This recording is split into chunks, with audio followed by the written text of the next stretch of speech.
भारत के हॉन्टेड पैलेसों में से एक, जहाँ पे रात को जाने का मतलब है अपनी मौत को दावत देना, जिसे स्थानीय लोग प्यार से बोलते हैं भूतों का किला। तो स्वागत करिए, welcome to Bhangarh, Bhangarh fort, most haunted palace of India.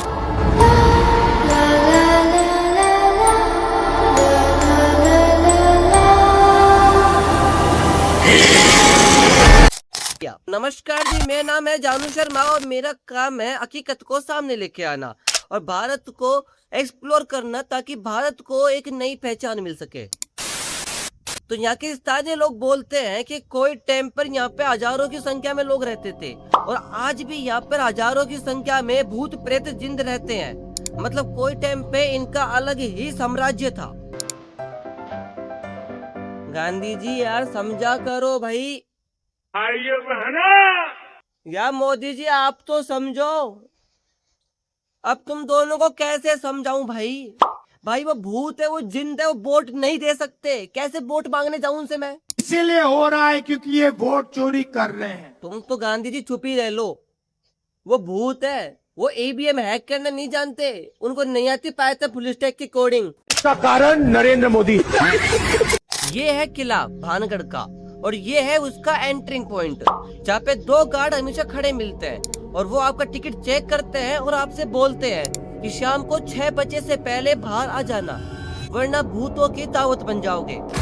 और ऐसा वो अपने मन से नहीं बोलते, यहाँ की सरकार ने भी, मतलब गवर्नमेंट ऑफ इंडिया, भारत की सरकार ने भी 6 बजे के बाद यहाँ पे जाने पर बैन लगा रखा है कि 6 बजे बाद यहाँ पे कोई नहीं जा सकता। अब यहाँ पे दो कहानियां बहुत प्रसिद्ध है, तो इन सबसे पहले ये जान लेते हैं कि भानगढ़ का किला बनाया किसने था।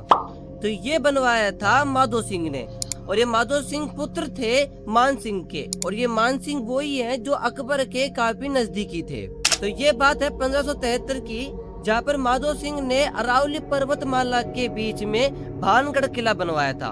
और ये कोई छोटा मोटा नहीं, काफी बड़ा किला था। अब अपन अपने पॉइंट पे आते हैं कि यहाँ पे शाम को 6 बजे के बाद में जाना बंद क्यों है।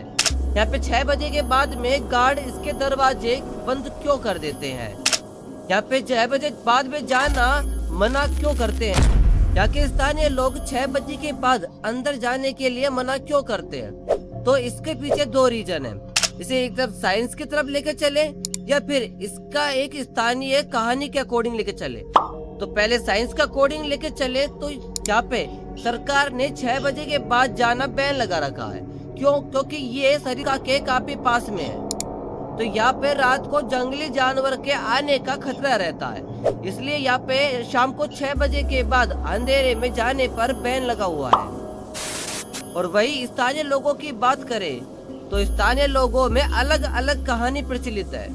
यहाँ पे मुख्यतः दो कहानी काफी फेमस है, जिनमें से एक बाबा बालूनाथ की। जब माधो सिंह ने डिसाइड किया कि अरावली के बीच में इस जगह पर अपन किला बनाएंगे, तो वहाँ पे ऑलरेडी एक बाबा बालूनाथ की वहाँ पे कुटिया थी। तो उन्होंने बाबा बालूनाथ से प्रार्थना करी कि हमें यहाँ पर रहने के लिए स्थान दीजिए, मैं यहाँ पर बहुत बड़ा साम्राज्य विस्थापन करने वाला हूँ। तो बाबा बालूनाथ ने उनकी रिक्वेस्ट को एक्सेप्ट कर लिया और पर उनसे एक शर्त रखी कि याद रखना राजन, कि जिस दिन आपके किसी भी महल या फिर किसी भी घर की छाया मेरी कुटिया पे पड़ गई, उस रात में आपका बसा बसाया गांव, शहर, राज्य जो भी है वो पूरा उजड़ जाएगा।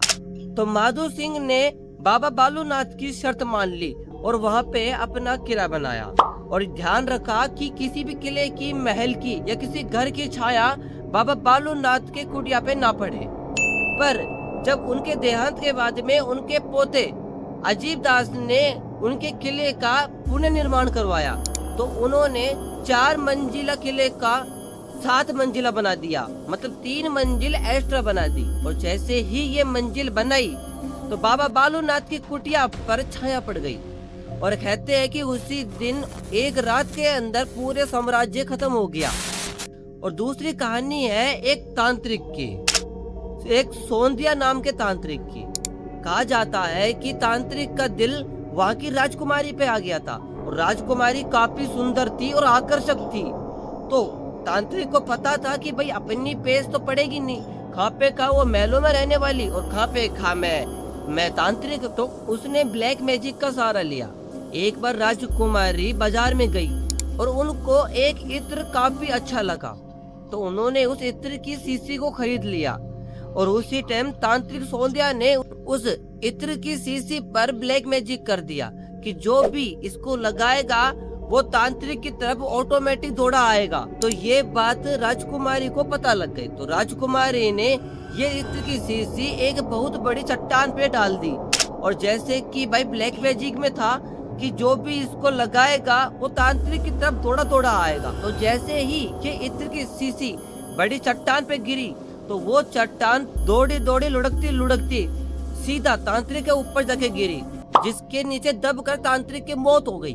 पर तांत्रिक ने मरने से पहले एक श्राप दिया कि इस साम्राज्य में जो भी है वो सब मारे जाएंगे, मंदिर को अलावा सब नष्ट हो जाएंगे, कोई भी राज दरबारी या फिर कोई भी आम जन जिंदा नहीं रहेगा और उनका दोबारा से पुण्य जन्म भी नहीं होगा, मतलब उनकी आत्मा यहीं पे भड़केगी। तो ऐसा कहते हैं कि पाकिस्तानी लोग कि यहाँ पर आज भी हजारों आत्माएं रात को बसेरा करती हैं। रात को 6 बजे बाद में चूड़ियों की खनखन की आवाजें, किसी के रोने की, किसी के बोलने की और नाच घर से नाचने की और घुंघरू की आवाजें आती हैं। इसलिए यहाँ के स्थानीय लोगों का कहना है कि 6 बजे बाद अंदर जाना मतलब अपनी मौत को दावत देना जैसा है। और यहाँ पर काफी किस्से, कहानियां और हादसे भी हो चुके हैं जिनसे ये प्रूफ हो जाता है कि यहाँ पर कुछ न कुछ आत्माएं या फिर कुछ न कुछ भूतिया एक्टिविटी होती है। जैसे कि बॉलीवुड की एक मूवी शूट हो रही थी और शूट होते टाइम काफी भयंकर बारिश हो रही थी, तो बारिश रुकने का नाम नहीं ले रही थी। तो तब उस मूवी के डायरेक्टर ने महल के अंदर गया और जहाँ पर राजकुमारी रहती थी उस रूम में जाकर उनसे रिक्वेस्ट करी कि प्लीज ये बारिश को बंद कर दो ताकि हम हमारी शूटिंग पूरी कर सकें। तब वो और जैसे ही वो रिक्वेस्ट करके बाहर आया वो बारिश बंद हो चुकी थी। दूसरा हादसा ये कि 3 दोस्त वहाँ पर घूमने के पर्पज से आए थे, तो उन्होंने सोचा कि वो रात को यहीं रुकेंगे।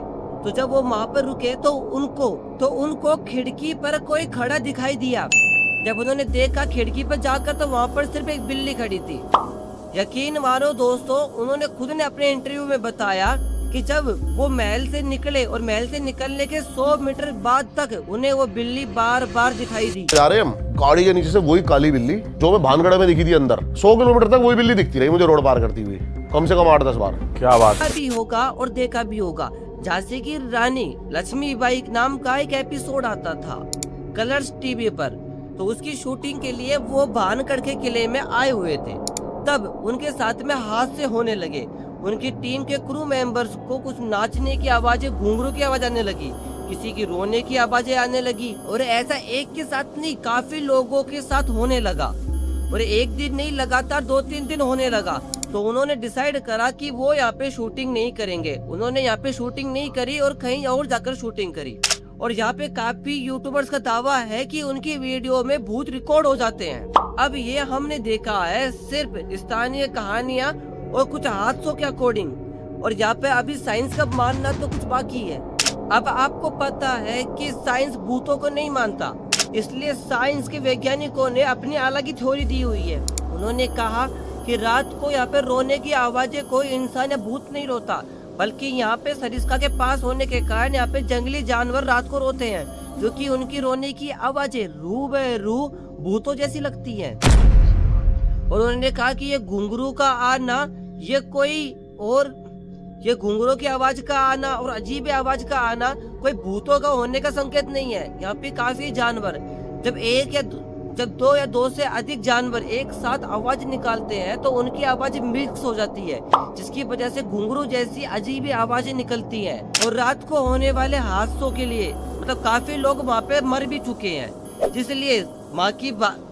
जिसलिए साइंस ये बोलता है कि ये सरिस्का के काफी पास में है, जिसकी वजह से यहाँ पर जंगली जानवर आ जाते हैं रात के अंधेरे में, और जो भी दिखता है उनको अपनी भूख मिटाने के लिए वो खा जाते हैं, उनका शिकार कर देते हैं। और साइंस ने यहाँ पे होने वाली मौतों के लिए यहाँ के लंबे लंबे पेड़ों को और यहाँ के गहरे गहरे कुओं को भी जिम्मेदार बताया कि यहाँ पे काफी मात्रा में गहरे गहरे कुएं हैं और लंबे लंबे पेड़ हैं जिनकी वजह से आदमी या तो कुएं में गिरने की वजह से मौत हो जाती है या फिर काफी बार वो पेड़ों के से टकरा जाता है, जिसकी वजह से उन्हें गंभीर चोट लग जाती है और वहीं पे उनकी मृत्यु हो जाती है। तो ये दो पहलू हैं, एक साइंस बोलता है और एक बोलता है या कि स्थानीय खताएं स्थानीय लोग।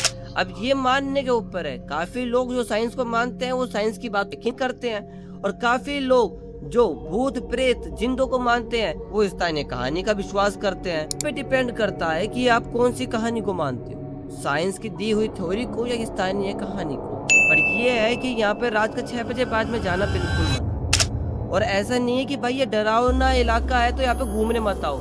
यहाँ पे काफी मात्रा में विदेशी पर्यटक घूमने आते हैं और विदेशी पर्यटकों में काफी मात्रा में इसे घूमने की इच्छाएं भी होती हैं। तो यदि आप घूमने के पर्पज से जाएं तो आप सर्दियों में या बारिश के टाइम पे जाना।